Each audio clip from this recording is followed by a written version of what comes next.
야, 우리 옆에 있는 성도들과 함께 여호와 샬롬으로 인사하겠습니다. 여호와 샬롬. 네, 새벽 예배 특별 새벽 기도회가 진행 중이지만 여전히 여러분 늘 변함없이 수요 예배 잊지 않고 참여하시는 우리 성도님들은 참 대단하십니다. 네, 보통 특세가 시작되면 피곤하잖아요, 그죠? 평상시에 새벽 기도를 똑같은 새벽 기도를 하면서도 특세라는 이름이 붙으면 왠지 이렇게 피곤한지 모르겠어요. 여러분, 만약 여러분의 지금까지의 이 신앙생활, 자신의 신앙생활을 100점 만점으로 이렇게 평가해 본다면 지금 여러분들은 내 신앙생활은 몇 점이다라고 점수를 주실 수 있으시겠습니까? 5초 드릴게요. 한번 생각해 보세요. 시작. 자, 생각하셨죠? 네. 몇 점입니까? 100점? 우리 김민성 권사님 20점이라고 하시네요. 너무 겸손하신 거 아니에요? 20점, 100점 만점인데. 그래도 우리 권사님 신앙생활을 오래 하시잖아요. 우리 대략 4, 50점, 겸손하신 분들은 2, 30점 이렇게 하는데 혹시 100점 있으신가요? 제가 이렇게 백날 물어도 아무도 100점은 없습니다. 100점이라고 말하는 이 분들은 교회 안에서는 찾을 수가 없어요. 근데 사회에 나가면 인생을 몇 점이라고 평가하십니까? 그럼 전 100점입니다. 이런 생뚱맞은 사람들이 있지만 교회 안에서 여러분의 인생을, 여러분의 신앙을 몇 점이라고 평가하십니까? 그러면 100점이라고 말하는 사람은 아무도 없습니다. 우리 안에 교만이 가득 차 있지 않은 이상 아무도 100점을 주진 않아요. 여러분, 우리가 인식했든 인식하지 못했든 간에 우리의 인생 안에는 분명 100점이었던 순간이 있습니다. 100점이었던 순간이 있었어요. 그게 언제냐? 바로 하나님을 경험한 순간. 하나님을 만나고 내가 처음으로 구원의 확신을 가지고, 그죠? 신앙을 시작했던 그 순간. 그건 여러분 어떤 점수로도 매길 수 없을 만큼, 여러분 우리가 정말 하나님 인생에서 주님을 인격적으로 탁 만나서 구원의 확신을 가졌던 그 순간만큼은 분명 우리의 신앙은 100점이었다라고 하는 거죠. 하지만 여러분, 시간이 점차 지나가면서 그 감격은 조금씩 잊혀져요. 내가 처음 주님을 믿기 시작했을 때 그 뜨거웠던 벅찬 감정, 예배 드릴 때마다 막 가슴이 뜨거워지고 기도할 때마다 눈물이 났던 그 순간들이 점점 잊혀지고 조금씩 살다 보니까 때로는 하나님의 법에서 내가 살지만 때로는 또 죄와 사망의 법에 욕망과 탐욕과 그런 것에 노출되어서 오락가락하는 신앙생활을 합니다. 그렇기 때문에 우리가 여러분, 내 신앙은 100점이라고 이렇게 100점입니다라고 말할 수 없는 거예요.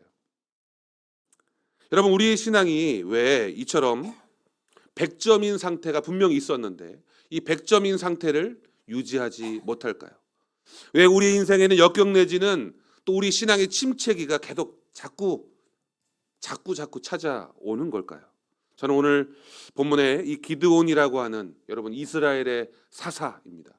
하나님께서 그를 부르심으로 그가 미디안과의 전쟁에서 큰 승리를 이루었던 이스라엘 역사의 중요한 영웅이었던 그 기드온의 삶을 한번 우리가 말씀을 통해서 들여다보고 그러면서 이 본문 안에 여러분 고난보다 오히려 하나님께서 베풀어 주셨지만 고난보다 우리의 인생에 찾아오는 성공이 어떨 때는 위험할 수도 있다라고 하는 작은 주제를 가지고 오늘 말씀의 제목처럼 기드온이 잃어버린 진짜 승리가 무엇인지를 함께 찾아보고 은혜를 나누려고 합니다.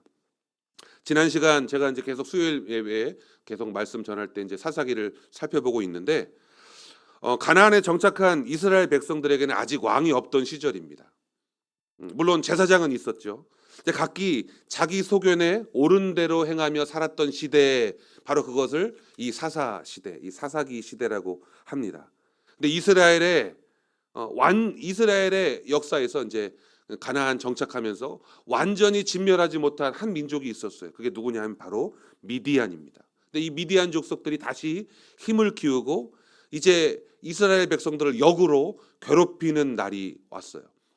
이제 모세나 여호수아를 통해서 가나안 땅에 들어왔을 때는 지도자가 있었고 그 모든 지파가 똘똘 뭉쳐 있었기 때문에 수백만 명이 되잖아요. 그래서 주변에 있는 어떤 나라들이 쉽사리 이 대적하지 못했는데 이제 정착하고 각 지파별로 각자 알아서, 여러분 요즘 말로 각자 도생, 각자 흩어져서 살다 보니까 이렇게 핫한 지역에 이런 다른 민족들이 쳐들어오면 이렇게 맥을 못 추는 거죠. 그래서 이 미디안 족속이 자그마치 7년이나 약탈과 침략을 일삼았다고 하는 겁니다.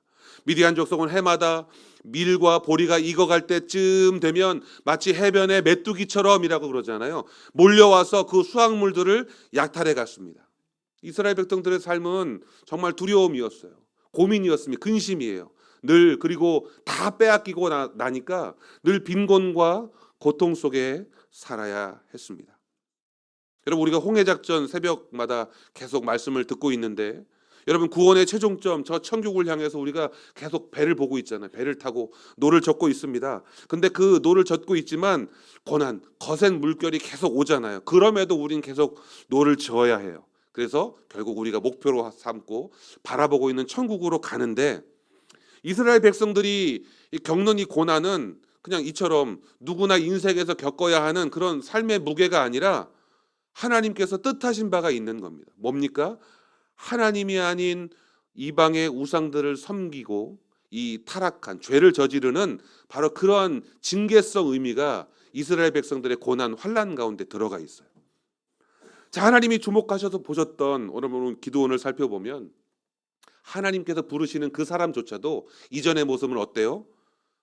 포도주 틀에서 밀을 수확하는 그런 소심하고 두려움 많은 사람이었습니다. 하지만 그럼에도 불구하고 낮은 자리에서 하나님의 사명을 받게 되니까 기드온의 인생의 가장 큰 정점의 순간, 마치 신앙의 100점, 바로 그런 순간을 맞이했다는 겁니다.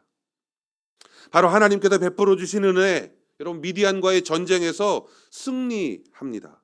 여러분, 하나님께서 보호해 주시는, 그림은 좀 너무 과장됐지만 하나님이 쭉 보호해 주시는 거예요. 왜요? 미디안이 이스라엘을 쳐들어왔을 때, 지금 이스라엘의 이 지역을 침략했을 때 수많은 병사들이 쳐들어왔는데 이스라엘에서 기드온과 함께 대적하러 나간 사람은 물론 많았는데 다 돌려보내고 몇 명이 상대합니까? 300명이죠. 숫자로는 결코 이해되지 않는 승리였다는 겁니다. 우린 뭐라고 말할 수 있어요? 감히 인간의 능력이 아니라 하나님의 권능이고 하나님의 역사였다. 여러분, 그렇게 말할 수 있지 않습니까?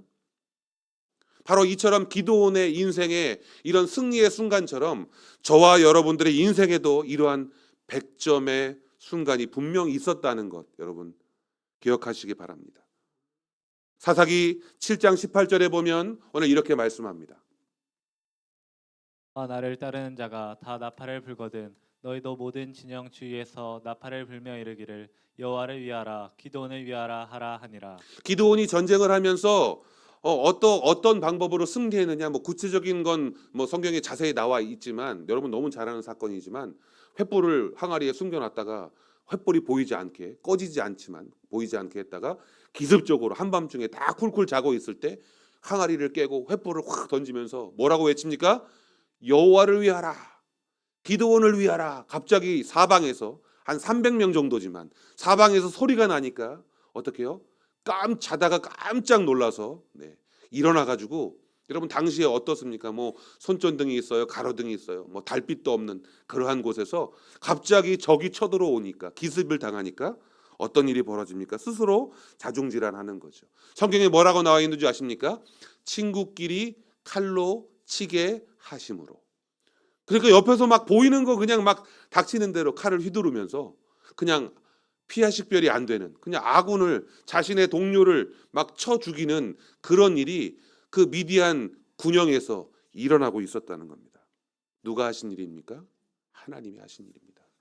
사람의 지혜로 이런 일이, 사람의 능력으로는 이런 일이 가능하지 않다는 거죠. 여러분, 하나님은 이스라엘에게 승리를 주셨습니다. 맞죠? 아니, 이스라엘의 하나님이 승리하셨습니다. 같은 말입니다. 하나님이 이스라엘에게 승리를 주신 것이나 이스라엘의 하나님이 승리하신 것이나. 여러분, 이스라엘이라고 하는 이 단어 여러분 너무 잘 아시죠? 하나님과 겨루어 이기었다. 무슨 말입니까? 야복 강가에서 야곱이 하나님과 씨름하면서 이제 됐다 그만해, 그만 붙들고 늘어져, 네가 이겼다.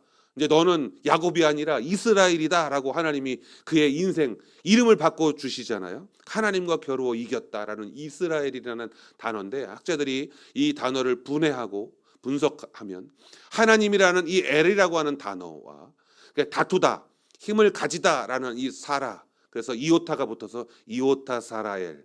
그럼 빨리 읽으면 뭐예요? 이스라엘이라는 이 단어가 되는데, 그 단어를 풀어서 해석하면 뭐라고 읽어지냐 하면 하나님이 싸우신다, 하나님이 통치하신다라는 의미를 갖는다는 거죠. 야곱에게 있어서는 하나님께서 새로운 인생, 너는 나와 싸워 겨뤄서 승리하였다라고 하는 이름이지만, 그 이름이 민족의 이름이 되면서부터는 그 이스라엘이라는 단어는 어때요? 하나님이 너와 함께 하시는 거야. 너희가 싸우는 게 아니라 내가 너희를 위하여 싸우는 거야. 내가 너희를 통치할 거야 라고 하는 그 이름이라는 거예요. 여러분, 이스라엘이라는 단어는. 그런데 바로 이 하나님의 주권을 뜻하는 이 이스라엘이라는 이름을 갖고 있는 백성들임에도 불구하고, 오늘 이 본문에서는 그러한 하나님의 주권의 정면으로 대적하는 마음이 이스라엘 백성들에게, 그리고 심지어는 그 영광의 승리를 얻었던 기드온에게도 나타나게 된다는 겁니다. 오늘 본문을 볼까요? 22절입니다. 그때 이스라엘 사람들이 기드온에게 이르되 당신이 우리를 미디안의 손에서 구원하셨으니 당신과 당신의 아들과 당신의 손자가 우리를 다스리소서 하는지라. 당신과 당신의 아들과 당신의 손자가라고 말하잖아요. 3대에 걸쳐서 여러분 다스려 달라는 요청이 이스라엘 백성들 안에서 나왔습니다. 여러분, 이건 무엇을 뜻합니까? 바로 우리의 왕이 되어 달라. 당신도, 우리가 당신에게 복종하겠습니다. 당신의 아들에게도 복종하겠습니다. 당신의 손자에게도 복종하겠습니다. 그건 당신이 우리의 왕이 되어 주십시오. 당신이 우리의 왕입니다. 이렇게 말하는 거예요. 여러분, 제가 이스라엘이라는 의미가 어떤 의미인지 말씀드렸죠. 이스라엘이라는 의미는 하나님이 통치하시고 하나님이 싸우시는 민족이다. 여러분, 그런 의미인데, 바로 하나님의 통치하신다라는 의미인데, 하나님의 주권인데, 이스라엘의 왕은 바로 하나님이신데, 그런데 백성들은 눈에 보이는 공적을 만든 기드온을 자신의 왕으로 삼고 우리의 왕이 되어달라라고 요구하고 있습니다. 수많은 백성들이 모여서 기드온을 한가운데 세워놓고 우리의 왕이 되어 주십시오. 여러분, 평안을, 이 샬롬을 하나님이 아닌 사람 기드온에게 기대고 있는 거예요.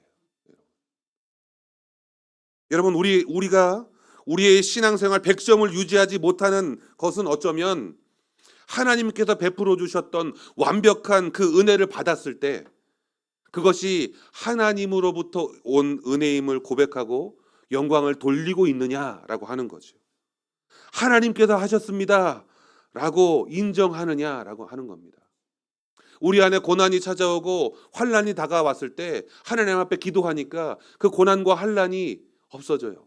물러갑니다. 그러면 하나님이 하셨습니다, 하나님께서 은혜를 베푸셨습니다 라고 처음에는 마음을 갖다가 시간이 지나면 내가 한 거잖아, 어차피 얘가 한 거잖아, 이런 경험, 여러분, 이런 경험들이 우리 인생에 참 많다는 겁니다. 그래서 우리 인생이 100점이 유지되지 못하는 거예요. 하나님께서 물론 하신 일이지만 하나님 말씀 따라서 행동한 것, 몸을 움직인 것도, 나아간 것도, 횃불을 든 것도, 소리를 지른 것도 저 아닙니까? 봉사하고 노력하고 일하고 땀 흘리고, 물론 하나님이 하셨지만 그래도 누가 뭐래도 제가 조금 한 숟가락 이렇게 보탠 거 아니겠습니까? 그러니까 조금의 영광을 제가 얻는 게 하나님 잘못은 아니지 않을까요? 이런 마음이 우리의 신앙에 그 좁은 틈을 비집고 들어온다는 겁니다. 은혜가 어디서부터 왔는지를 살피지 못하고 당장의 문제가 해결되고 고난이 피해간 상황에서 이것만 계속해서 그냥 이 평안만 계속 유지됐으면 좋겠다. 하나님이 주신 은혜였다는 것을 잊어버린 채 그냥 이 평안이, 이 행복이 그냥 계속되었으면 좋겠다. 이 마음만 우리 안에 충만하다는 겁니다. 당신과 당신의 아들과 당신의 손자가 우리를 다스리소서. 대대로 우리를 지켜줄 분은 하나님이라고 생각하지 않고 당신입니다. 여러분, 방향이 잘못됐어요. 그죠? 이스라엘 백성들이 이렇게 구원하신 하나님을 바라보면서 하나님만 섬겼다면 이 사사시대가 계속 이렇게 악순환되고 반복될 필요가 없잖아요. 근데 이스라엘 백성들은 바라보는 방향이 지금 잘못되어 있다는 겁니다. 마치 천국을 향해 물을 거스러 노를 저어야 할 사람들이 고난과 수고를 피해 반대로 뱃머리를 거꾸로 돌려가지고 떠내려가는 거예요. 넌 열심히 저어봐. 나는 그냥 물결 따라 그냥 흘러내려갈게. 이렇게 살게 되는 것. 여러분 이해되시죠? 이때 여러분 특이하게 이 기드온이 올바른 신앙적인 대답을 먼저 합니다. 역시 100점 신앙을 한번 경험했던 사람이에요. 오늘 23절입니다. 말씀을 볼까요? 기드온이 그들에게 이르되 내가 너희를 다스리지 아니하겠고 나의 아들도 너희를 다스리지 아니할 것이요 여호와께서 너희를 다스리시리라 하니라. 네, 어떻게 보면 여러분 신학적으로 정말 대단한 주는 그리스도의 살아계신 하나님의 아들이십니다. 이렇게 고백했던 제자들 못지않게 나는 너희를 다스리지 않겠다. 나의 아들도 너희를 다스리지 않겠다. 오직 여호와께서 너희를 다스리시리라. 얼마나 멋진 대답입니까? 이건 여러분 하나님만이 왕이시다. 인간은 통치자가 아니라 오직 하나님만이 우리의 통치자이시다. 여러분 기드온이 이렇게 말했다는 거예요. 근데 여기까지였다면 얼마나 좋았을까요? 기드온조차 말은 그러했지만 그의 삶이 여러분 우리가 그의 삶을 더 읽어보니까 그의 삶이 그렇지 않다는 거죠. 말과 행동이 일치하지 못했다는 겁니다. 신앙 100점의 순간에 삶의 발을 잠깐 잘못 헛디게 되는 모습을 보이게 됩니다. 24절에서 27절에는 기드온이 결단코 왕이 되지 않겠다라고 이렇게 하잖아요. 근데 그 모습 속에서 그런데 이건 너희들이 좀 해줬으면 좋겠어 라고 기드온이 백성들에게 요구합니다. 너희들 미디안 족속을 다 쳐서 그들이 다 죽어 넘어졌으니까 그들에게서 이렇게 전리품을 탈취하잖아요. 근데 이스마엘 족속이기 때문에 다 근고리, 코걸이, 막 팔찌, 발찌를 막 하고 있었대요. 근데 그런 것들을 다 노력했는데 야 그거 각기 탈취한 그 귀고리들을 내게 줄지니라 이렇게 요구합니다. 그의 말과 행보는 어떻게 보면 서로 다른 괴리감을 느끼게 합니다.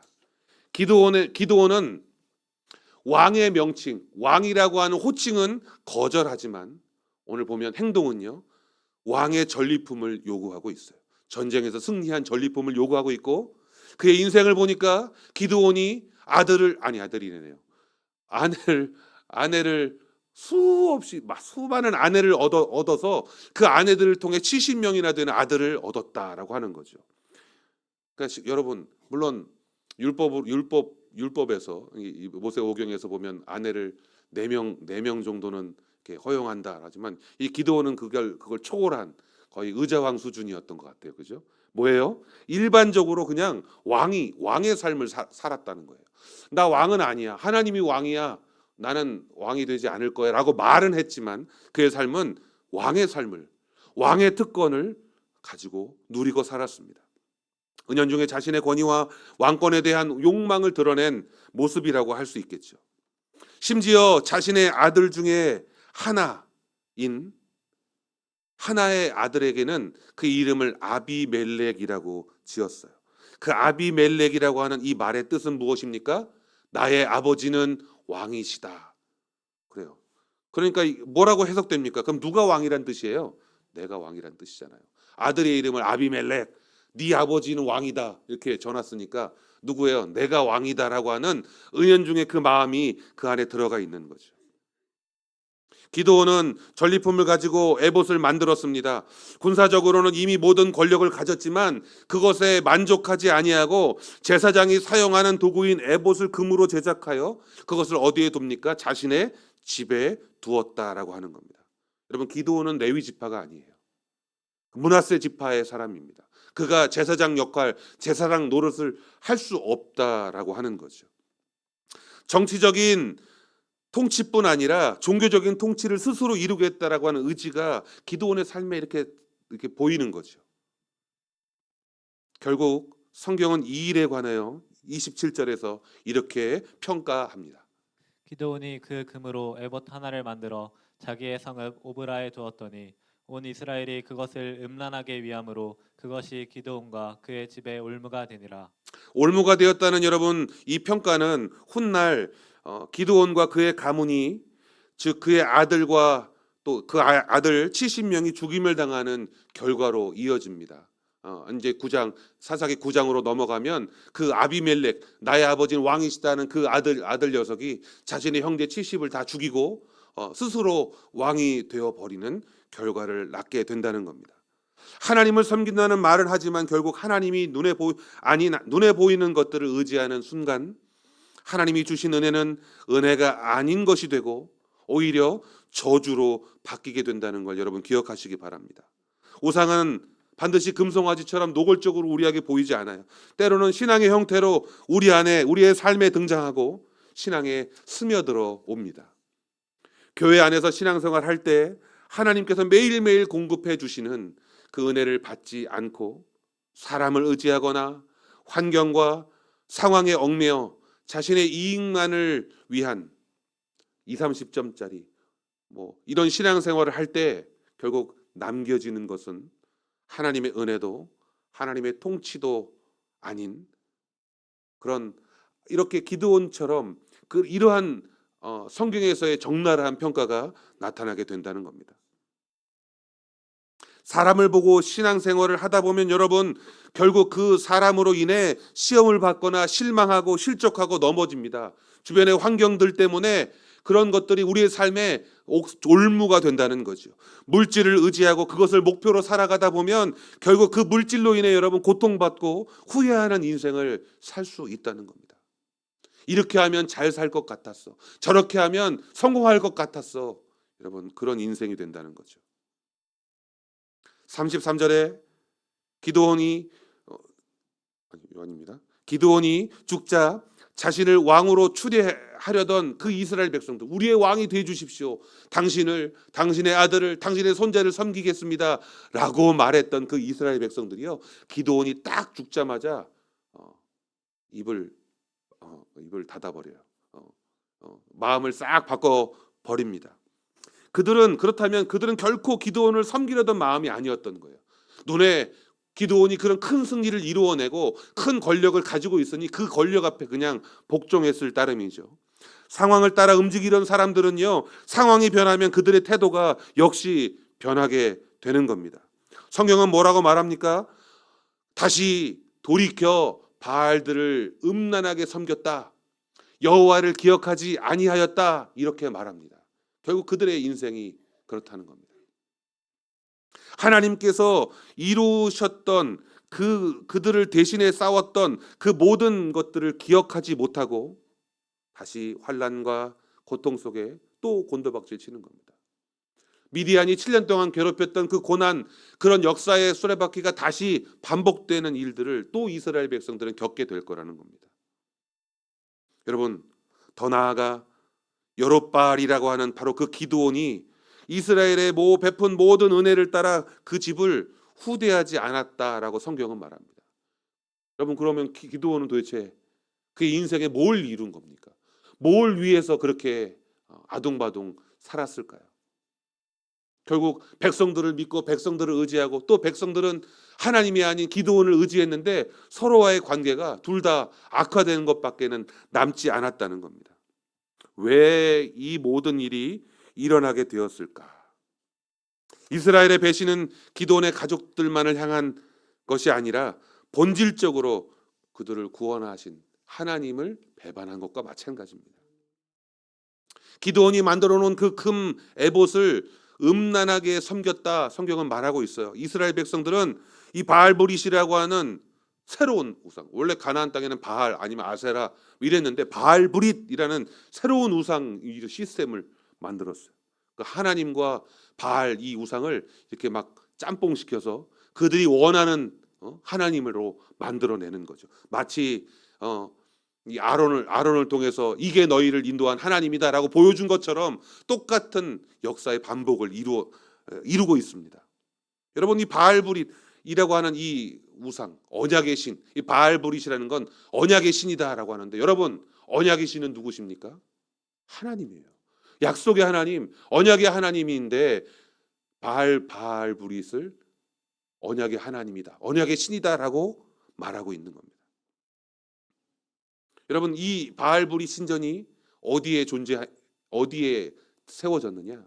이 세겜 땅에 세워졌어요. 고고학자들이 세겜을 발굴하면서 한 3m, 4m 이 땅을 발굴하다가 엄청난 신전의 토대를 발견했는데 벽 두께가 한 5m 막 이렇게 된다고 하는 그런 신전의 기둥을 발견했대요. 그러니까 바알보릿을 섬기던 그 신전이 얼마나 크고 웅장했는지를 보여주는 거죠. 근데 그게 어디라고요? 세겜 땅입니다. 세겜은 어떤 땅입니까? 곧 아브라함이 처음 하나님을 만나고 하나님 앞에 제단을 쌓았던 거룩한 장소예요. 하나님을 처음 만난 곳이요. 그 세겜 땅은 또 야곱이 죽어서 그 시체가 그 해골을 들고 나오잖아요. 그 해골을 장사했던 곳이 바로 이 세겜 땅입니다. 모세가 이스라엘 백성들을 이끌고 와서 백성들을 가나안 땅에 이제 밀어넣기 전에 축복과 저주를 설교했던 바로 그 예배의 현장이 있었던 곳이 바로 이 세겜 땅입니다. 가나안 땅에 들어와서 여호수아가 백성들을 향하여 다시금 우리가 힘을 내자. 여호수아가 다시 하나님의 언약을 갱신했던 장소가 어디입니까? 이 세겜 땅입니다. 종교적으로 이스라엘 백성들에게 너무나도 중요했던 이 장소, 예배의 장소였는데 그곳을 바알불이 다 차지해버린 그런 어둠의 땅으로 만들었다는 겁니다. 하나님의 거룩한 언약 대신 자신들의 이익과 정욕을 채워줄 바알과 새로운 언약을 맺어버린 이 이스라엘 백성들의 모습을 보니까 기드온이 진짜 놓쳐버린 승리가 무엇인지 알 수 있을 것 같습니다. 여러분, 기드온이 놓친 게 뭐죠? 바로 하나님과의 관계. 예, 그래요. 보잘것없고 두려워서 정말로 포도주 틀에서 밀을 추수하던 그런 보잘것없는 나를 불러주셔서 나를 이스라엘의 구원자로 삼으시고 나와 함께 하셨던 그 하나님을 잊어버렸다는 거죠. 그게 기드온이 놓쳐버린 승리입니다. 하나님은 우리를 긍휼히 여기시고 특별하게 사랑하셔서 베풀어 주시는 그 은혜가 매일매일 여러분 우리에게 오는데 우리는 결코 그것이 내 것이었다라고 착각하지 말아야 합니다. 여러분, 매일매일 적소에 주시는 하나님의 은혜, 큰 은혜가 필요할 땐 큰 은혜를 부어주시고 작은 은혜로 될 때는 작은 은혜를 부어주시는, 우리의 삶에 가장 적당한 것을 부어주시는 것이 하나님의 은혜입니다. 여러분, 이러한 완전하신 하나님께만 승리의 영광을 돌리며 살아가야 되지 않을까라고 생각합니다. 여러분, 사람을 보고 신앙생활 하지 말아야 됩니다. 환경 때문에 우리 신앙이 흔들려서는 안 됩니다. 하나님께서 받으셔야 할 마땅한 영광을 내가 취하지 않아야 합니다. 오늘 기드온의 이 연약한 삶의 모습을 보면서 우리의 신앙을 다시금 굳건히 점검하고 어떠한 상황 속에서도 하나님께서 베푸신 은혜를 기억하며 늘 감사하는 삶을 살기로 소원합니다. 또한 겸손과 순종으로 매일매일 주님과 동행하는, 그래서 이 기드온이 밟았던 이 삶의 잘못된 길로 나아가지 않는 그런 결단하는 우리 복된 성도들 되시기를 주님의 이름으로 간절히 축원합니다. 여러분, 말씀